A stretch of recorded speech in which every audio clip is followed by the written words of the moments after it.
I'm going to show you how you can enable Claude AI artifacts in just a few steps.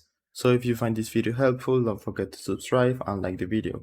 So as you can see, I have an interactive artifact right here. Basically, artifacts is content generated by Claude, and it can include code, text documents, website designs, or even applications as well. Those artifacts will appear in a dedicated window right here at the sidebar. And as you can see in this case, I have an artifact of a dashboard that Claude has generated. And I usually do this for website as well.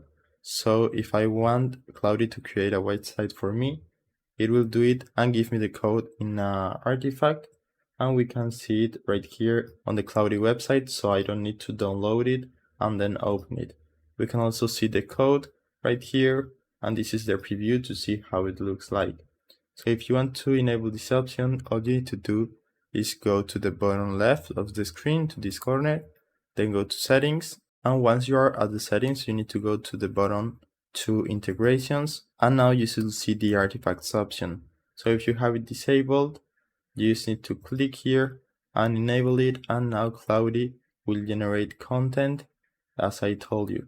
So I hope it was helpful and thanks for watching.